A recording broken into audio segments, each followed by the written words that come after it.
Hola a todos, ¿cómo estáis? Aquí estamos de nuevo otra vez en el canal de Nachos con Fitness, que ahora sabéis que tenemos la parte de Nachos con Fitness de entrenamiento y hemos sacado una nueva parte, Píldora Breve TV, en YouTube, y también os podéis seguir en redes sociales, @Píldora Breve, donde nos dedicamos un poquito más a la divulgación.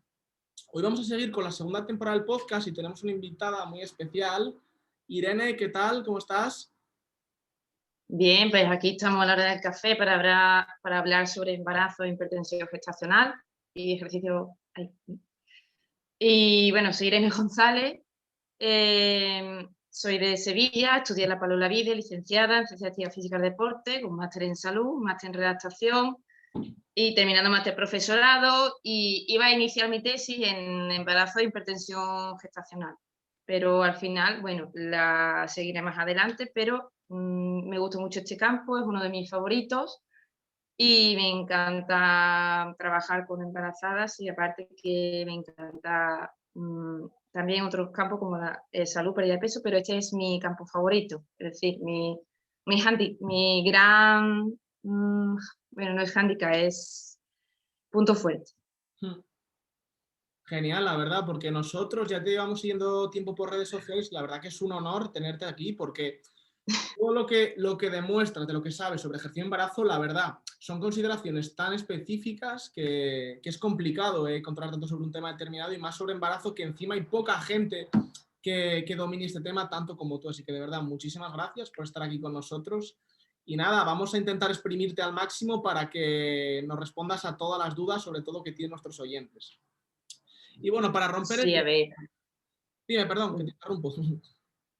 sí, a ver, tú dispara, Sí, sí, hoy que para vamos eso estoy. hoy vamos a aprovechar al máximo, desde luego. Y quería preguntarte, aquí para romper el hielo, ¿qué piensas, Irene? ¿Crees, para una embarazada muchas veces conozco a gente que realmente tiene miedo a realizar ejercicio físico? ¿Realmente es bueno que una embarazada realice ejercicio físico? Sí, es sobre todo bueno, pero tenemos que tener, por ejemplo, la parte de entrenadores, tenemos que tener también de la mano a los ginecólogos o a las matronas, porque normalmente nos llegan derivadas. Entonces, el ginecólogo es la clave importante, la ginecóloga que esté con ella, porque es quien le dice, mira, tienes que hacer ejercicio, tienes que hacer esto, tienes que hacer tal. O la matrona dan educación maternal, educación, sí, que da un parto, un movimiento, pero no trata, no debería, ¿no? Porque es nuestro campo. Pero no llegan a, no pueden hacer, no entienden, no tienen la base fisiológica para entrenar a las embarazadas, y ella lo que trata es movilidad y educación maternal. La matrona te apoya también en que también le dice, también tienes que tener a una matrona, lo que quiero decir es que también tienes que tener a una matrona de tu lado, de ir de la mano con ella, que se conciencie en ejercicio, para que así eh, la embarazada coja un poco más de conciencia, porque todavía yo me considero que nosotros somos la bata blanca con zapatillas, pero todavía no sé por qué la gente no nos toma en serio, y me da mucho coraje y me repatea muchas cosas que tratan otras personas sin tener que tratarlas. Entonces, aquí lo que pasa es que tiene que venir derivada tanto de ginecólogo o ginecóloga o del matrono o matrona, y ese matrono o matrona, ginecólogo o ginecóloga tiene que estar sobre todo concienciado en que hay que hacer ejercicio físico, y que para la gestación del niño durante el embarazo, y que también sea partidario de que busque a un entrenador o entrenadora especialista en embarazo, aparte de que sea habilitado. Totalmente, estoy totalmente de acuerdo con lo que dices y creo que es un poco, obviamente el embarazo no es una patología como tal, pero es un poco, se asemeja a la receta deportiva, ¿no? Que es importante que el médico, que exista esa conciencia para que prescriba ejercicio físico de forma que esa persona, la embarazada en este caso, pueda realizar ejercicio físico con un profesional, porque sabemos que el ejercicio supervisado es mucho más eficaz que el no supervisado. Y obviamente aquí pues tiene que haber gente como tú que sea especialista en el tema para poder guiar a esas personas Sí. a los beneficios que tiene el ejercicio físico. Y ahora quiero preguntarte, ¿qué beneficio específico realmente tiene realizar ejercicio durante el embarazo? Mira, aparte de que es lo que tú has dicho, que se me ha pasado un poco decirlo, que un ejercicio planificado, pautado, supervisado durante el entrenamiento a una embarazada junto con nosotros, que somos colegiados y somos entrenadores ambos, pues es lo mejor, la mejor inversión que se puede hacer. Eso para empezar. Los beneficios, pues mira, empiezo por evitación de cesáreas. Evitación de hipertensión gestacional, evitación de diabetes gestacional, evitación, una cosa muy importante que se puede desarrollar durante el embarazo es un desarrollo del estrés y del cortisol por las nubes que puede poner en riesgo tu embarazo, porque también jugamos con el hándicap que, por ejemplo, si es una embarazada que se ha hecho una punción, es decir, una in vitro, ¿de acuerdo? En las 2 o 3 primeras semanas no puede entrenar porque el entrenamiento también genera un estrés, pero no es malo. Pero ella se estresa porque piensa que si entrena va a perder el niño. Si la embarazada piensa que va a perder el niño, en los niveles de cortisol y todas las hormonas que se involucran en el estrés van a elevarse y por lo tanto puede dar a una pérdida del niño, pero en el primer trimestre se suelen dar más pérdidas.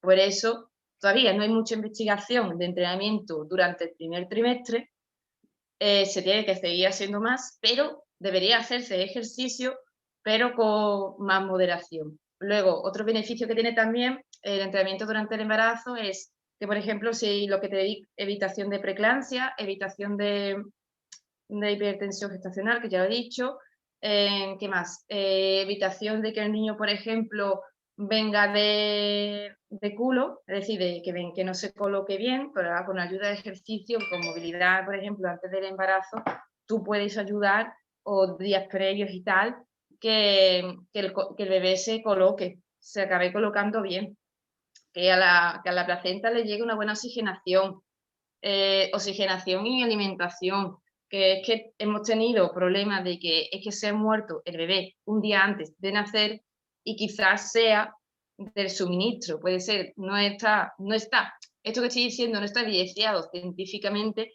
pero es mi intuición lo que me habla, ¿de acuerdo? Es mi intuición y lo que yo intuyo de lo que ha pasado. No hay una explicación exacta científica, pero es lo que intuyo yo que ha pasado, que esa persona es sedentaria, nunca ha hecho ejercicio durante el embarazo, nunca se ha movido en su vida tampoco, porque hay gente que empieza a entrenar un año antes porque el año siguiente se quiere quedar embarazada, ¿de acuerdo? Y entonces, el día antes ha muerto. ¿Por qué? Porque la placenta es como tu árbol de la vida. Tiene tu cordón, llega la placenta llega una irrigación y a través de esa placenta pues se alimenta el bebé, ¿no? Si esa placenta falla, si esa irrigación, esa sangrado, esa circulación falla, ¿vale? Podemos perder al bebé si falla la placenta, si no tenemos que hacer una cesárea de urgencia y sacar el bebé antes de que pase algo. Pero eso sería con un monitor fetal, que le entraran mareo, y que se dieran cuenta en urgencias y tuvieran que hacer una cesárea de emergencia.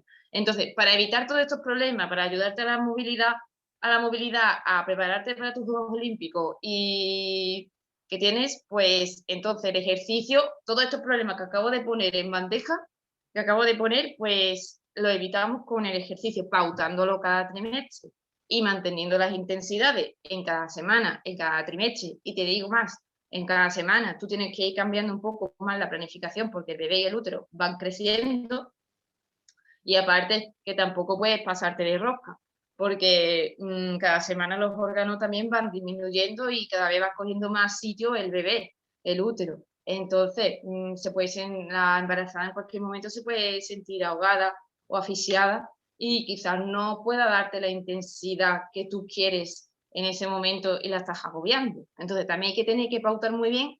Yo prefiero llevar un pulsómetro o le coloco o se le puede colocar el pulsómetro de aquí, mejor porque el de aquí, el de este hueco, por ejemplo, no coge igual el pulso que aquí abajo. Entonces, eso es bien. Entonces yo, o un pulsosímetro con el dedo, que también es un aparato que vale muy barato, vale 20 € y te salva de de muchas tonterías. Pues todos estos beneficios puede tener, pero sí, puede tener esto todo. No creo que me he saltado algo. Nos has hecho un resumen, o sea, yo he quedado flipando. Estoy flipando, ¿verdad, Irene? Porque nos has hecho un resumen espectacular. Yo estoy aprendiendo hoy como un enano y la verdad que muchísimas gracias porque el resumen que nos has hecho es espectacular. O sea, que por lo que he visto el ejercicio prácticamente está infravaloradísimo durante el embarazo, ¿no? O sea, Está muy infravalorado. que necesitamos realmente más expertos, en este caso, especialistas como tú, que ayuden a nuestras futuras mamás a mejorar su salud a través del propio ejercicio físico. Y has hablado antes de que la madre, por ejemplo, luego te voy a preguntar también un poco las herramientas que utilizas para monitorizar la carga externa e interna, que has hablado de ellas, pero por ejemplo, antes hablabas un poco de que la madre podía sentirse ahogada en cuanto a realización de un ejercicio un poco extenuante. En cuanto a esto, ¿qué contraindicaciones puede tener el ejercicio en determinados momentos? Bueno, ya te tienes que pasar tela de rosca. A ver, no va a pasar nada porque te pases un poquito, pero, siempre hay un pero, hay una precaución, que puedes también cortarle un poco el oxígeno al bebé y puede afectar al bebé, pero había un estudio que sí que se hizo con CrossFit, que lo hizo Lidia Romero, que también es especialista en embarazo, y pusieron cargas del 70 al 80% de intensidad en un snatch, un snatch quiero decir una arrancada, ¿de acuerdo? Para que la gente, si no lo entiende tal. Una arrancada el middle clean, pues el otro, de la elevación de aquí, ¿no? Creo recordar, si no me equivoco, que llegaron al 70 y al 80% de RM, aunque no se debe utilizar ya la RM, pero bueno, para que nos entendamos. Pues no pasó absolutamente nada, no hubo presión intraabdominal, porque la gente se piensa que puede haber una presión intraabdominal y puede como achuchar al bebé, ¿no? Como aplastarlo, como afectarle también su oxígeno o a la placenta. Estoy hablando muy coloquialmente, para que me entendáis. Y lo que puede, o que por ejemplo también puede pasar que si te pasas de rosca bien pasado, que el latido del bebé fetal disminuya y entonces no queremos que eso pase y que se nos vaya o que haya algún problema. Entonces, pues por eso hay que tener un control muy riguroso por la intensidad, también con el volumen. Pero también date cuenta que, bueno, estamos embarazadas, ¿no? Pero en el entrenamiento de la mujer soporta un entrenamiento de resistencia. En resistencia me quiero referir a que la mujer en entrenamiento es mejor que el hombre. No estoy haciendo no estoy estereotipando pero hablando fisiológicamente, la mujer en pruebas largas y de resistencia son mejores que el hombre, tiene mejor mecanismo de oxidación. Se ha demostrado científicamente. Entonces, pues ellas la resistencia sí lo van a aguantar mejor, porque la genética de la mujer también soporta mejor las pruebas de larga distancia. Interesante, Irene. Sí, desde luego debemos tener en cuenta todas estas contraindicaciones, sobre todo con la monitorización que tú hablabas antes de ella. Y, por ejemplo, en cuanto en el caso de hipertensión, se habla mucho quizá que se deben evitar algún tipo de técnicas como la maniobra de Valsalva. ¿Qué nos puedes decir acerca de ello? Bueno, el bracing también provoca esto, ¿no? Un bracing, una maniobra de Valsalva. Lo que se suele hacer, lo que pasa en esta maniobra es que hay una apnea. Entonces la apnea, pues, supuestamente hay como una subida de tensión, ¿no? Igual que lo provoca el entrenamiento de fuerza, pero es normal porque es el mecanismo fisiológico. Pero para mí, para embarazada, mejor no crear una presión intraabdominal para que no afecte al bebé y genere algunas peculiaridades durante la sesión. Entonces, siempre se utiliza la regla de la E, ¿de acuerdo? Exhala en el esfuerzo. Y tanto inspiración como expiración, cojo aire, suelto aire, es todo seguido. Todo seguido, es decir, no hago ninguna apnea. Por ejemplo, hay gente que voy a hablar un poco de hipopresivos, ¿no? El hipopresivo, pues, científicamente no están muy validados, pero bueno. Pero hay gente, por ejemplo, hay matronas y tal, que se ponen a hacer hipopresivos durante el embarazo, no estoy muy de acuerdo porque hay apnea. Entonces, yo si quiero aplicar, por ejemplo, hipopresivo lo haría en el posparto, pero ahí no. Pero hipopresivo para mí, durante el embarazo, para mí, según mi criterio, según mi jurisdicción, el progresivo durante el embarazo, para mí no. Eso es lo que digo yo, porque lo prefiero. Prefiero utilizar la regla de la E, inhala y exhala, exhala en el esfuerzo y ya está. Y no hay ninguna, y aparte para controlar eso, por ejemplo, hay una aplicación, pero creo que solo está para iPhone, que se llama Breathe Plus, Breathe Plus, en donde tú puedes controlar la respiración poniéndole tiempos, 4 segundos de expiración y 4 segundos de inspiración. ¿Por qué te digo 4-4, relación 4-4, relación 2-2? Porque si hay, también tenemos que tener en cuenta que si la persona, esto es de redactación de lesiones, pero también lo aplico aquí. Si la persona respira más de pecho, es decir, más de inhalación, y no sabe, y más de inhalación, y simplemente tira de pecho, de pulmón de aquí de arriba, para entendiendo, genera como un acortamiento, porque un acortamiento de las cadenas musculares, porque tanto inspiración como expiración, date cuenta que la inspiración utiliza músculos más pequeños para hora de inspiración, creo, no, me he equivocado, perdón, al revés, más grande, y la exhalación utiliza los músculos más pequeños, entonces siempre están descompensados. Entonces, si seguimos descompensando, lo normal, lo probablemente que pase es que alguna de las dos cadenas haya un desequilibrio entre ellas y haga ya un acortamiento, por ejemplo, o aquí, que tengo que abrir, o por aquí por detrás, el típico que viene chepado con el culete carpeta, ¿no? Se suele decir. Pues esa persona hay que trabajar la respiración al mismo tiempo, es decir, tiene que inhalar y exhalar. Si tengo que inhalar en 4, tengo que exhalar en 4. Si tengo que inhalar en 3, tengo que exhalar en 3, para que no haya descompensación entre los músculos respiratorios.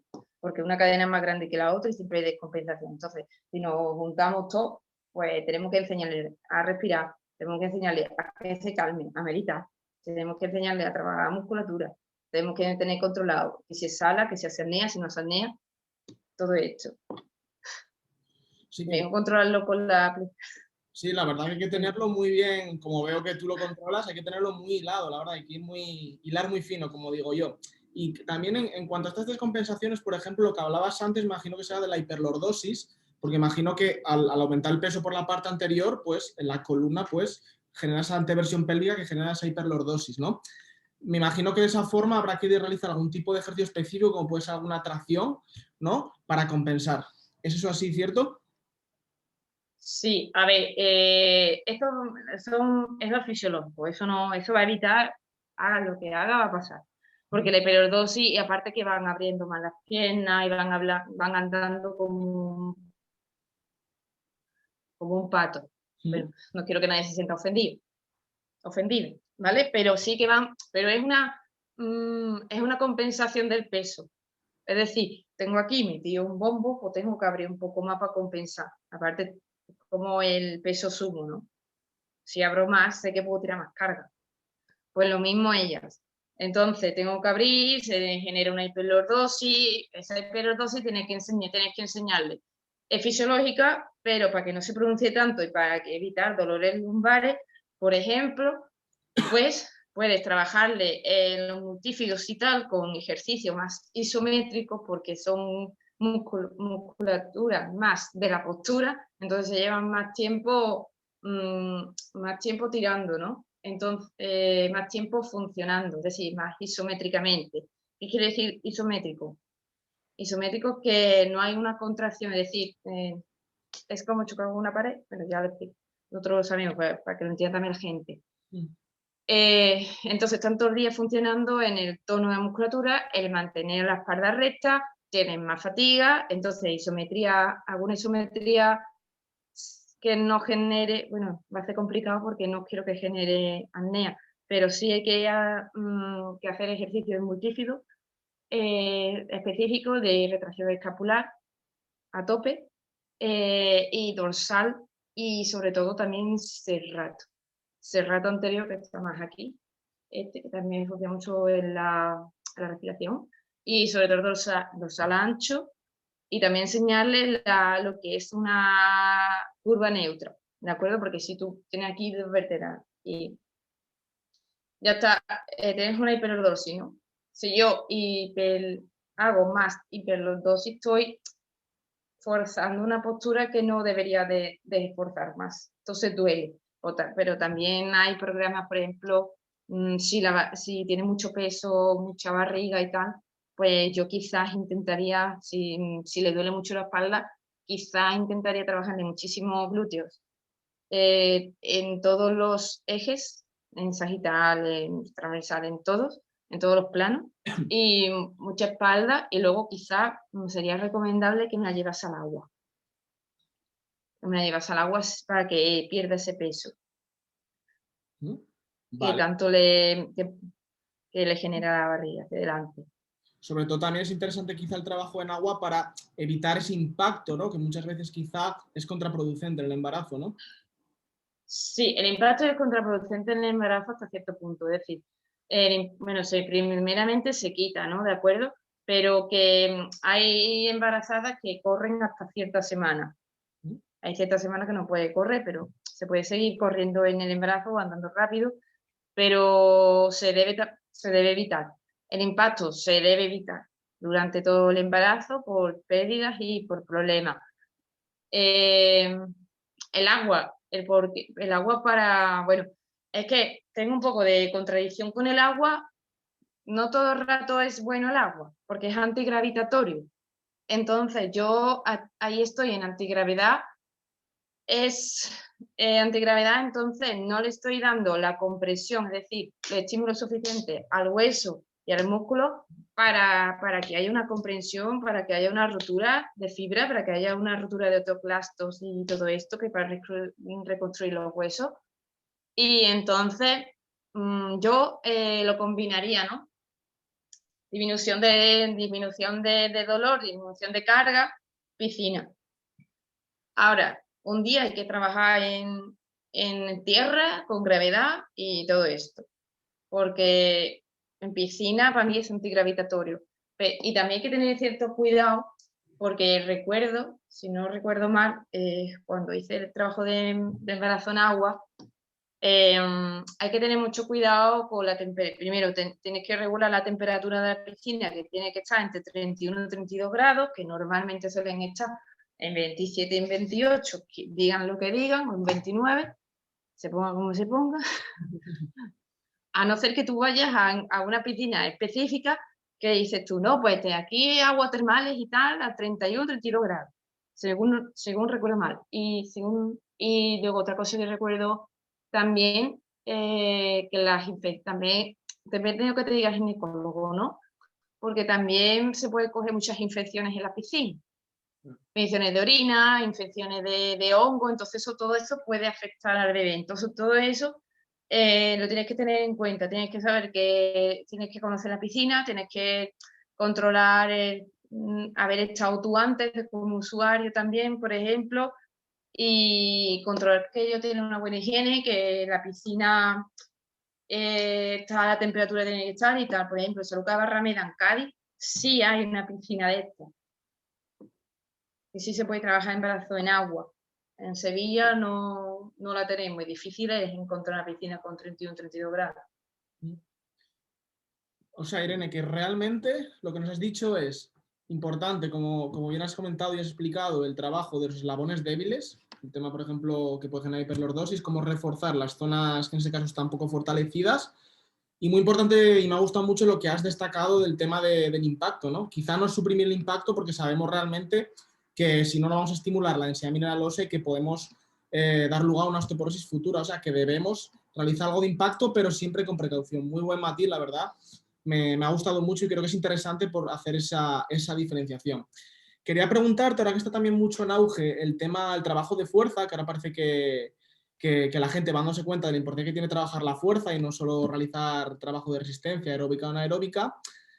¿Qué importancia tiene durante el embarazo el trabajo del suelo pélvico? Trabajo del suelo pélvico te voy a explicar tal. Esto es un edificio, ¿no? Es un edificio y si yo no tengo suelo pélvico,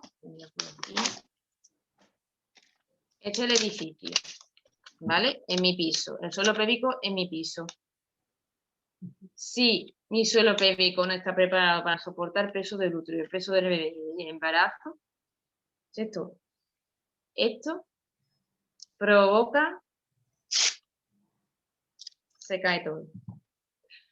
Se cae todo, se te escapa el pipí, se te pueden salir las vísceras, pueden provocar múltiples problemas, sobre todo de pérdida de orina, infecciones y tal. Entonces, si tú no haces un buen trabajo de suelo pélvico durante el embarazo, sobre todo en la primer trimestre y segundo trimestre, al principio, pero ahora lo explico porque hay que soltar.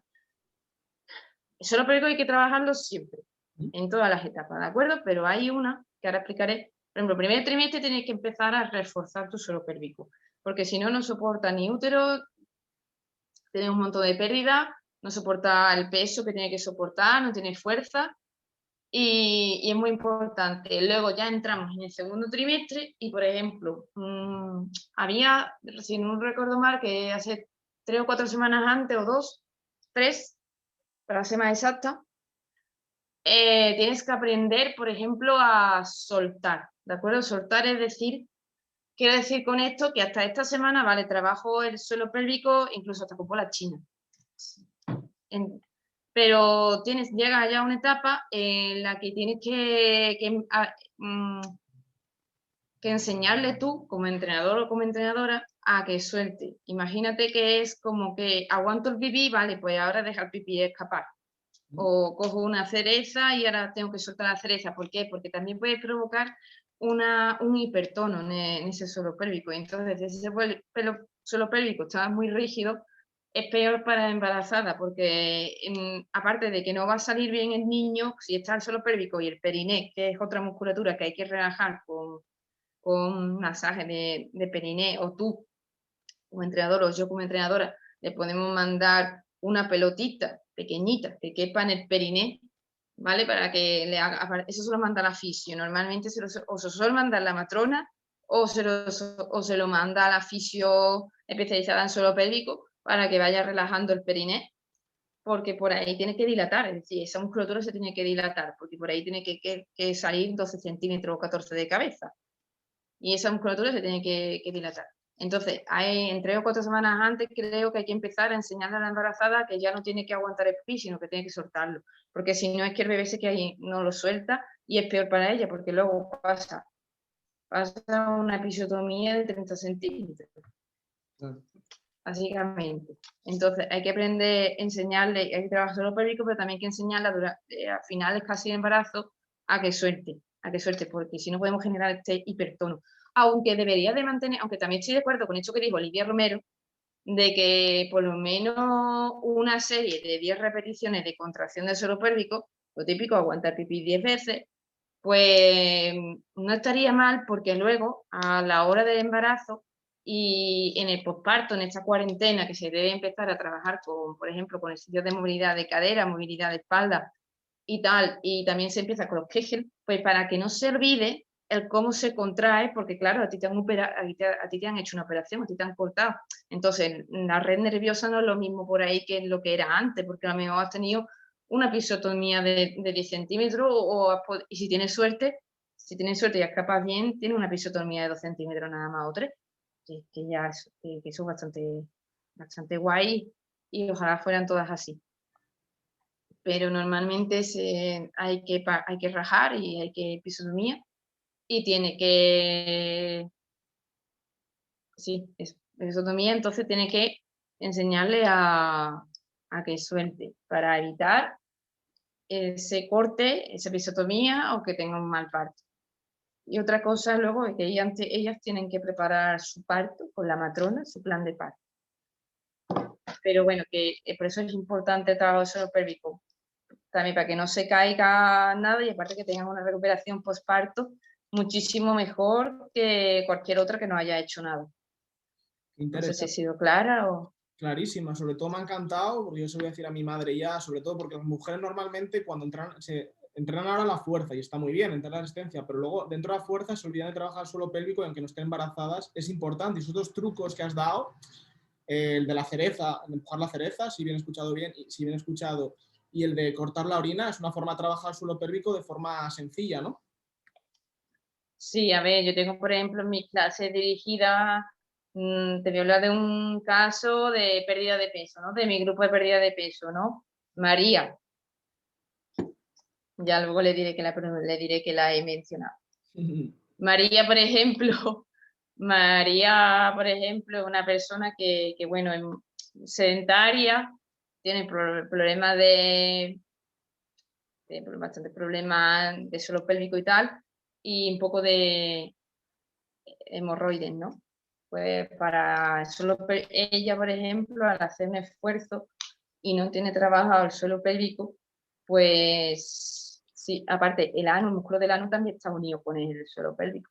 Entonces, está todo conectado. Entonces, ella, por ejemplo, no sabe ejecutar la respiración bien, es decir, respira y exhala en el esfuerzo y cierra. Tú coges aire, expande, abre costilla y yo lo que quiero que haga es que aguante el pipí, cierre cremallera, es decir, exhalo, pero cierro las costillas y llevo el ombligo dentro. Entonces, aguanto el pipí, cierro la cremallera, pero eso ella no lo sabe hacer bien. En todos los ejercicios, por ejemplo, pues le pasa algo. Es decir, pues el otro día tuvo un problema con hemorroides, se cansa, hace una hiperpresión en el suelo pélvico, es decir, porque eso también lo tienes que tener muy controlado. Si tú, por ejemplo, haces la respiración típica de yoga, que saca el abdomen hacia afuera, ¿de acuerdo? Coges aire, pero haces como un globo con tu barriga. Estás provocando, lo he visto con ecógrafo y es verdad, se ponga como se ponga lo de yoga, que hace una hiperpresión en el suelo pélvico, porque también recuerdo que el oblicuo también acompaña la respiración. Entonces, haces una hiperpresión con esa respiración en el suelo pélvico. Entonces, la gente normalmente suele hacer esa respiración.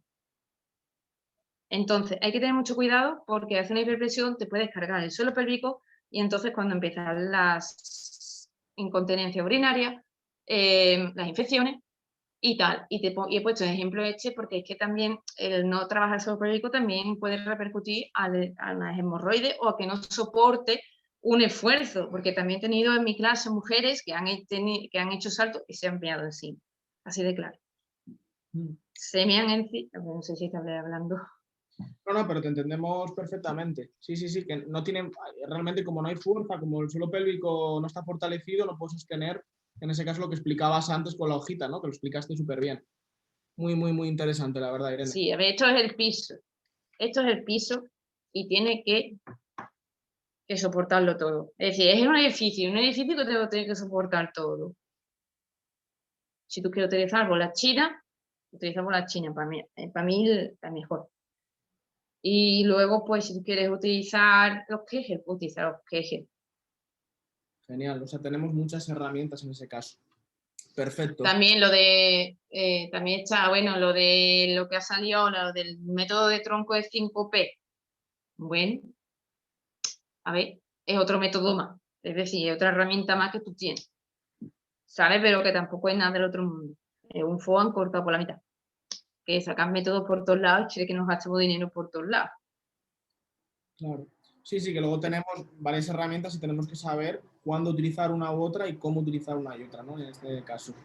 También quería preguntarte, realmente, hasta donde yo sé, no existen guías, o sea, hay guías específicas para ejercicio de embarazo, pero no están muy desarrolladas, o sea, son muy genéricas, ¿no? O sea, realmente quizá falta un poco de especialización en estas guías para que el ejercicio sea más específico, aparte de educadores físico-deportivos en este caso, con la ayuda de fisioterapeutas y matronas que se impliquen más en este campo. ¿Qué opinas tú de ello? Hay guías, pero son guías de, por ejemplo, la COG, que es bastante genérica. Entonces, vale, yo lo que haría es, vale, tengo estas pautas. ¿Suena algo o quito? No, se escucha bien, Irene, se escucha bien, puedes seguir. Vale. Yo lo que me refería es que realmente, como tú dices, que las guías, o sea, hay guías como las que tú has mencionado, pero son muy generales, o sea, no difieren demasiado de las de la Organización Mundial de la Salud. Vale, ¿no? vale, estoy de acuerdo, pero aquí entra en juego nuestra inteligencia. Es decir, yo voy a ser sincera yo voy a ser sincera en esto y en lo que hay, ¿vale? Yo sigo unas pautas, ¿vale? Yo tengo esta guía, este es el papel, esto es lo que me dice, pero es una cosa bastante general. Entonces, ahí está en juego mi picardía, mi perspicacia, mi intuición y tal como entrenadora en embarazo. Entonces, vale, sí, esto es como el libro, vale, esto sí, me lo das, esto es como pasa en muchas cosas, vale, esto es la base, ¿de acuerdo? Tú tienes la base, este es tu punto de partida, pero de aquí tú tienes que empezar a investigar tú. Es decir, que a lo mejor tú tienes que probar con una embarazada cosas nuevas, a lo mejor a esta embarazada le puede ir mejor con una intensidad más baja y a la otra le va mejor con una intensidad más alta. ¿Pero por qué? Porque también depende de la condición física con la que te llegue. Yo no puedo generar, yo lo siento, a ver, hay que generalizar. Que sí, que hay que partir de una cosa generalizada. Pero luego ya en nuestro trabajo es donde tenemos que individualizar. Es decir, yo parto desde este punto, pero ahora yo desgloso este punto, voy desglosando y voy sacando el partido que yo quiero. Para eso está la técnica de búscate la vida. Búscate la vida con libros, con artículos, ya te digo, lo primero que mejor que te cojas es un libro específico, porque si con paper te vas a volver loco o loca. Te digo desde ya. Pero que sí, se parte de esa genérica, sí, lo tiene que haber para que esas guías tienen que estar para que la medicina, la parte médica, la parte de medicina, sobre todo medicina de médicos, nos tengan un poco más en serio, ¿de acuerdo? Porque entonces los volvemos locos. Ellos están acostumbrados a que le dé su receta, a que le dé su guía con, mira, han salido estos nuevos medicamentos. Pues este medicamento es para esto, para esto, para esto. Este paciente tiene tal hipertensión, pues le tiene que dar tal dosis, ¿sabes? Que es lo que siempre hacen, es la medicina general. Es decir, entonces, pues a ellos le tenemos que entrar por ahí. Pero luego nosotros, en nuestro trabajo del día a día, pues tenemos que desglosar esa guía, trocito a trocito, bueno, y decir, bueno, ¿y por qué? Pero si está embarazada yo le puedo dar más intensidad, ¿por qué no se la puedo dar? Si estoy con el pulsómetro, la estoy controlando y no pasa nada, no está pasando nada. O quizá, dice, otra me he pasado, pues tengo que bajar la intensidad nada más, que es lo que más, que ellos dicen que del 40 al 60%, pero es que también está en estudio científico 2 días, con 2 días a la semana de, por ejemplo, trabajo aeróbico, porque date cuenta que esto es unos Juegos Olímpicos, una Champions, es decir, requiere una resistencia aeróbica del carajo. Entonces, unas 3 o 4 sesiones a la semana al final de aeróbico o un poco más intermitente quizás y tal, junto con el entrenamiento de fuerza hace falta que quizás hagas 2 sesiones de fuerza o hagas una de concurrente. Concurrente quiero decir entrenamiento de fuerza y entrenamiento aeróbico juntos. O primero empiezas puedes hacer el circuito que tú quieras, o empiezas con fuerza y terminas con aeróbico, o entre fuerza y en el circuito puedes poner fuerza y aeróbico, fuerza y aeróbico. O por ejemplo, como esto es parte de Lidia Romero, pero bueno, la menciono para que no haya problema. También otro circuito, ¿qué tal? Pues termino una vuelta y ahora pues, ahora te hago una clase con step, una clase de 15 minutos de aeróbico y vuelta al circuito de empezar de fuerza. Y ahora 15 minutos de step. Te pongo un ejemplo. Entonces, mientras tú controles bien la intensidad, esto es nuestro punto de partida para los que no sepamos. Pero tú tienes que indagar, tú tienes que buscarte la vida, tú te tienes que leer libros, tienes que estudiarte libros, tienes que estudiar un poco de fisiología, estudiarte papers. Sí, yo siempre prefiero libros porque es mejor que el paper porque al final te pierdes, a no ser que tú busques una cosa muy concreta. Claro. No sé si respondí. Sí, sí, totalmente. Y me ha gustado también lo que has dicho de muchas veces que realmente lo que leemos en papers no lo podemos plasmar en la realidad, ¿no? O sea, tú tienes la experiencia y realmente conjugas una cosa y otra. O sea, lo que lees esos papers lo intentas aplicar, pero hay veces que no podemos hacerlo así, tenemos que intentar adaptarlo a la persona que tenemos delante. Pero siempre debemos justificar lo que tenemos con teoría porque es la forma de que llevemos a cabo las cosas de forma adecuada, ¿no? Sabemos que la teoría sin práctica es inútil, ¿no? Pero que la práctica sin teoría es peligrosa, que es un dicho que a mí me encanta y creo que tú lo has ahora adaptado a la realidad del embarazo y el ejercicio físico a la perfección. Sí, y aquí también quería dejarle claro una polémica que ha salido últimamente de que solamente se necesita un cursito para abordar entrenamientos, ¿no? Pues no.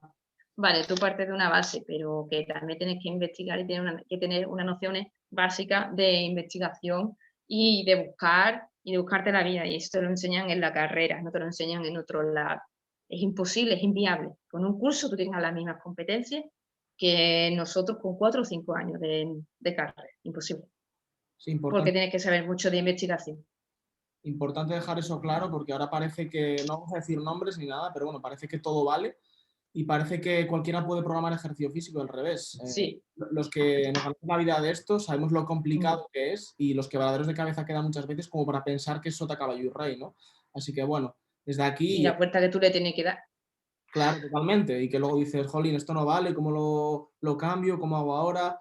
Pues buscarse la vida de una forma u otra, pero siempre con cabeza y basándonos en la evidencia científica y nuestra propia experiencia, que al fin y al cabo es lo que cuenta, ¿no? Pero siempre tenemos que tener una base, que es la carrera, que es la que te habilita para ejercer, ¿no? Los educadores físico-deportivos somos los verdaderos especialistas en ejercicio físico en cada uno de los ámbitos, rendimiento y salud. Estamos nosotros ahí presentes para ayudar a los que lo necesitan. Y bueno, la verdad que esto podemos hablar de otro podcast porque hay mogollón para hablar, profesional y demás. No, no me quiero cabrear. Claro, claro, es que la verdad que No me quiero cabrear. sería algo demasiado profundo.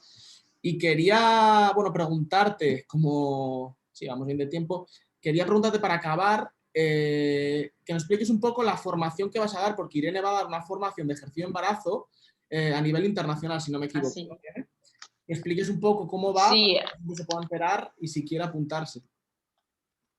bueno, a ver, creo que, no lo sé si estará abierta a españoles, creo que no, pero bueno, es en principio es gratuita, voy a dar un webinar sobre embarazo y hipertensión gestacional, que si quiere hablo un poco aquí, por si no, porque creo que solamente pueden hacer argentinos, y, y voy a tratar sobre el ejercicio, que ya lo hablé en el blog, en el artículo, pero bueno, voy a recalcar otra vez. Entonces voy a hablar de ejercicio durante el embarazo y ejercicio con hipertensión gestacional, las limitaciones que hay muy grandes porque cuando el ginecólogo no le da tregua, esta es otra guerra que tenemos que ganar, porque la embarazada no le da tregua a que haga ejercicio, al revés, se cree que va a perder el niño porque haga ejercicio. Entonces, pues voy a hablar sobre todo de cómo se abordaría una sesión de entrenamiento, bueno, las pautas metodológicas que son generales y luego ya cada uno hace, deshace como quiere o prueba o hace, y cómo se abordaría. Y cómo se abordaría una sesión de entrenamiento si la embarazada es propensa a tener hipertensión o preeclampsia, ¿vale?